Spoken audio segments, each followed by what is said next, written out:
Hello guys, good evening. Welcome to my session. My session name is Job Sadda IQ. ठीक है, my name is Rajni. आपको इस channel को क्या करना है, सब्सक्राइब करना है. ओके, इस चैनल को क्या है, ये यूट्यूब का चैनल है. ठीक है, जैसे आप देख रहे हो यहाँ पे, और नीचे आपको लिखा होगा, मिला होगा जॉब सड्डा IQ. ठीक है, ऐसे लिखा है. उसके पास ही एक सब्सक्राइब का बटन है, ऐसे आपको उस पर क्लिक करना है. उसके बाद आपको बेल आइकन पर क्लिक करना है. इसके अलावा इस वीडियो के नीचे आपको लाइक का ऑप्शन दिया हुआ है, लाइक पर क्लिक कीजिए. ठीक है, शेयर का ऑप्शन दिया हुआ है, शेयर कीजिए. और उसके बाद अपना जो भी सजेशन है वो कमेंट कीजिए. ओके, तो as you know my name is Rajni. ठीक है, तो मैं आपको करवाती हूँ डेली क्या, करंट अफेयर. ठीक है, तो आज है 16 अप्रैल. आज हम 16 अप्रैल की मोस्ट इम्पॉर्टेंट करंट अफेयर करेंगे. इसमें इसके अलावा और क्या करवाया जाता है, करंट अफेयर के अलावा इसमें जो भी करंट अफेयर के साथ साथ स्टैटिक फैक्ट है वो भी आपको मिलते हैं इसमें. ठीक है, तो स्टैटिक फैक्ट और करंट अफेयर दोनों आपको इसमें कवर होती है. ओके, तो लेट्स स्टार्ट टुडे सेशन. देखिए फर्स्ट न्यूज़ क्या है. National investigation agency NIA, National Investigation Agency organized a BRICS seminar through virtual mode on misuse of internet for terrorist purpose and role of digital forensic in terrorist investigation. तो राष्ट्रीय जांच agency ने आतंकवादी अन्वेषणों के लिए internet का दुरुपयोग और आतंकवादियों जांच में डिजिटल फॉरेंसिक की भूमिका पर आभासी मोड के माध्यम से ब्रिस्ट संगोष्ठियों का आयोजन किया. तो NIA ने क्या किया है, एक ऑर्गेनाइज किया है ब्रिक्स सेमिनार. ठीक है, ये वर्चुअल मोड है, मीन्स आपको इंटरनेट से वैसे इसको ऑर्गेनाइज किया है.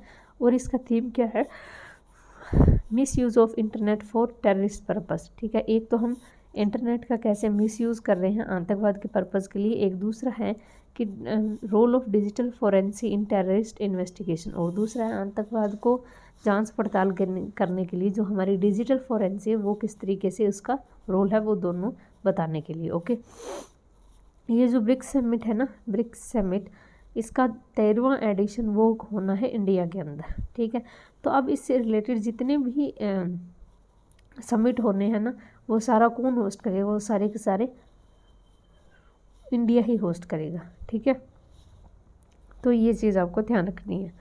अगला देखिए, seminar was inaugurated by union home secretary Ajay Kumar Bhalla.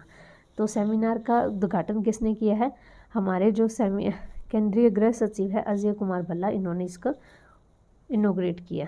अगला देखिए, producer inflection popularly known as whole inflection surge to over 8-year high in 7.4% in March. तो जो हमारा WPI है, ठीक है, होल प्राइस इंडेक्स, यानी होलसेल जो इन्फ्लेक्शन है, जो महंगाई है, वो आपके पिछले 8 सालों में सबसे ज़्यादा हाई है. और कितनी है ये, 7.4 मार्च के अंदर, और 3% पॉइंट मोर देन फरवरी. और फरवरी में ये क्या थी, 3 पॉइंट से ज़्यादा थी. तो थोक मुद्रास्फीति के रूप में लोकप्रिय उत्पादकों की मुद्रास्फीति मार्च में 8 वर्षों में सबसे अधिक 7.4% तक पहुंच गई है, जो फरवरी में 3% से अधिक थी. अगला देखिए, RBI has setup A regulatory revision authority. तो RBI ने क्या स्थापित किया, एक RRA यानी regulation review authority. Regulation review authority ये स्थापित किया है. Initially for a period for 1 year for April 1st 1999 for reviewing the regulation circular reporting system based on the feedback from public banks and financial institute.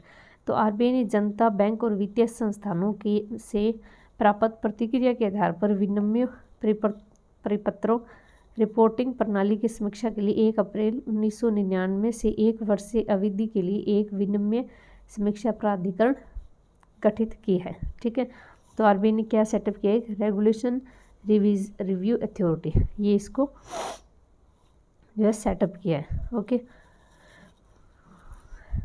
अगला देखिए, ये तो आएगी news, इसमें क्या है देखिए, Rajesh Roy deputy governor has appointed as the regulation review authority.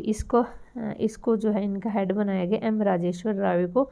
The authority would set up for a period for 1 year May 1, 2021 unless A tender extend by the reserve bank. तो इसका जो स्थापना है ना वो 1 साल से ज़्यादा है और इसको जो है आगे बढ़ाया भी जा सकता है। अगला देखिए इसमें, accordingly it has been decided to set up a new regulation authority for a period of 1 year from the date established to review regulatory practice internally as well as seeing suggestions from the RBI regulatory entity and other stakeholders on simplification and ease implementation। तो ये क्या है, आंतरिक रूप से विनिमय आधारित की समीक्षा करने के लिए, साथ ही उनके सरलीकरण और कार्यान्वयन को आसान करने के लिए रिजर्व बैंक द्वारा वित्तीय संस्थानों और अन्य हितधारकों के सुझाव प्राप्त करने के लिए इसकी स्थापना की तारीख 1 अवधि के लिए एक नया विनिमय समीक्षा अधिकारी गठित करने का निर्णय लिया। ओके, अगला देखिए, RBI release name of applicant under guidance of on tap licensing of universal bank and small bank in the private sector. तो RBI ने क्या किया, रिजर्व बैंक ने निजी क्षेत्र में यूनिवर्सल बैंक और लघु वित्त बैंकों के ऑन टैप लाइसेंस के लिए दिशा निर्देश जो है जारी कर दिए, नाम जारी कर दिए उन्होंने RBI ने। किसके लिए, एक तो स्मॉल फाइनेंस बैंक और एक यूनिवर्सल बैंक, ठीक है, ऑन टैप लाइसेंस के अंदर। ठीक है, आगे देखिए इसमें कौन कौन है, देखिए applicant under guidance on tap licensing universal bank के अंदर कौन कौन आते हैं, देखिए एक तो है UAE exchange and financial service limited, ठीक है, UAE exchange and financial service limited, the रीकैप्रिहेंट cooperative finance and development bank limited, Chaitanya India fin credit private limited, Shri Pankaj Vaishya and others. ठीक है, तो ये मेन नाम है इनके जिनको ऑन टाइप लाइसेंस मिला है यूनिवर्सल बैंक के अंदर। तो UAE exchange and financial service limited, एक है रेपको और एक है Chaitanya India financial credit private limited और ये है श्री पंकज वैश्य एंड अदर। ठीक है, अगला देखिए, applicant guides on tap licensing for small bank. Small bank के लिए कौन है, VSEF technology private limited, Calicut city service cooperative bank limited, Shri Akhil Kumar Gupta और ये है द्वारा क्षेत्रीय ग्रामीण फाइनेंशियल सर्विस लिमिटेड। ठीक है, तो ये सारी इसकी इसमें स्मॉल बैंक के अंदर आती है। अगला देखिए, American banking major Citi bank announce that it will exit from the consumer banking business in India as part of global strategy. तो अमेरिका बैंकिंग प्रमुख सिटी बैंक है, इसने ये घोषणा की है कि वो मतलब इस जो इंडिया के अंदर है ये इंडिया के अंदर है, इसका ये सारी अपनी जो भी ब्रांचेज है वो बंद कर देगा। ठीक है, मेन इसका कहने का मतलब ये है। ठीक है, तो ये पूछा जा सकता है एग्जाम में कि अभी कौन से बैंक ने इंडिया में सारी अपने ब्रांचेस बंद करने का ऐलान किया, अमेरिका का कौन सा बैंक है, वो सिटी बैंक। ओके, अगला देखिए, इंडियन पेडलर प्यास जैन, ठीक है, is the second position in newly ITTF U17 world ranking. और टॉप कौन है इसमें, टॉप है yuan new chain from China. तो आपसे ये पूछा जा सकता है कि जैसे ITTF इसका हेडक्वार्टर कहाँ है, इसका हेडक्वार्टर है लोजन स्विट्जरलैंड में, इनका हेडक्वार्टर है। तो इंडियन जो पैडलर है इनका नाम क्या है, व्यास जैन। ठीक है, ये क्या है, अभी इन्होंने सेकंड पोजीशन हासिल की है ITTF अंडर 17 के अंदर। ठीक है, ओके, तो ये याद रखना है आपको। अगला देखिए, एक सिटी है उधमपुर डिस्ट्रिक्ट, कौन सा डिस्ट्रिक्ट है, इंपॉर्टेंट है ये, Udhampur district of union territory Jammu and Kashmir का है ये, has bag top position at national level for successful implementation प्रधानमंत्री ग्राम सड़क योजना ड्यूरिंग 2020 एंड 21। तो क्या है, जो जम्मू कश्मीर की एक डिस्ट्रिक्ट है जिसका नाम क्या उधमपुर, इन्होंने क्या है टॉप पोजीशन हासिल की है नेशनल लेवल पर, किसके अंतर्गत, प्रधानमंत्री सड़क योजना के अंतर्गत। ये जो प्रधानमंत्री ग्राम सड़क योजना ये कब लागू हुई थी? ये 15 अगस्त 2000 को शुरू हुई थी। ओके, अगला देखिए, अगला हमारा स्टेट मणिपुर। ठीक है, मणिपुर इसका फॉर्मेशन हुआ था 21 जनवरी 1972 को। कैपिटल है इम्फाल। चीफ मिनिस्टर है एन वीरेंद्र सिंह। गवर्नर है नजमा हेपतुल्ला। डिस्ट्रिक्ट है इसकी 16। लोकसभा सीट 2, राज्यसभा 1।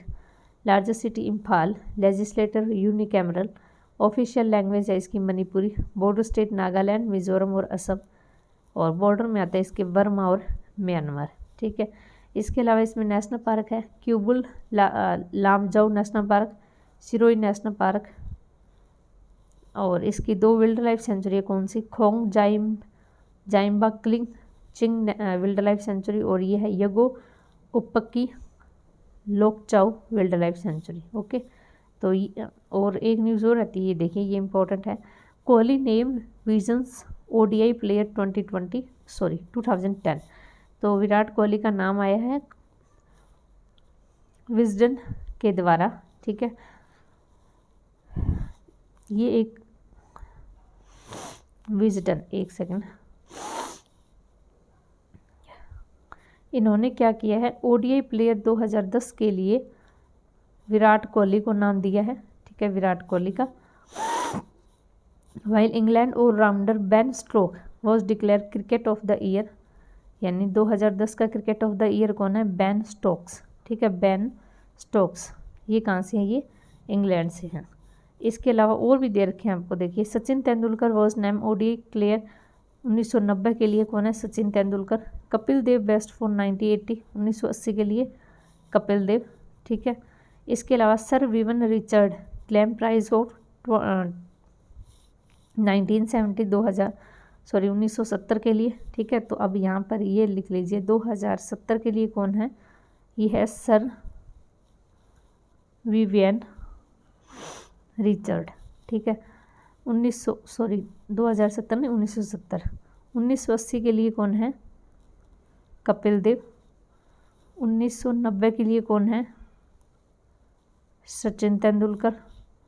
और 2000 के लिए कौन है? 10 सालों का गैप है इसमें। ये है श्रीलंका के ग्रेटर मोहित मुरलीधरन। कौन है? मुरलीधर, ये मेरे से डिलीट हो गया ये। 2000 के लिए कौन है? मुरलीधरन।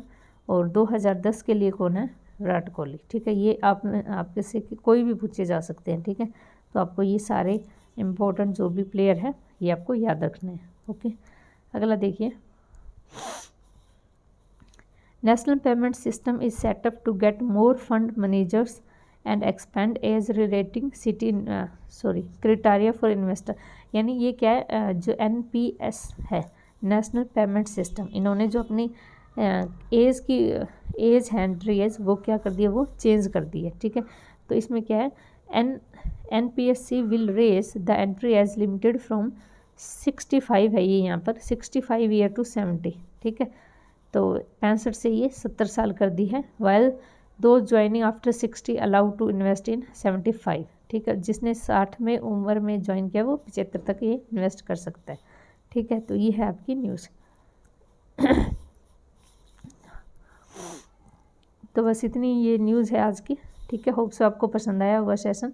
आपको क्या करना है, डेली हैबिट बनानी है इस सेशन को देखने की, ताकि 10 या 15-20 मिनट का सेशन होता है, उसमें जो भी इम्पोर्टेंट न्यूज़ है वो आपको मतलब कवर हो जाए 15-20 मिनट में। ओके, तो thank you so much for watching my session. आप इस वीडियो को प्लीज़, दोबारा बोल रही हूँ मैं, शेयर ज़रूर करना जितना ज़्यादा हो सके, और उनसे रिक्वेस्ट करना कि आप इस चैनल को सब्सक्राइब करें। ठीक है, okay, thank you so much for watching my session. Keep smiling always, be happy.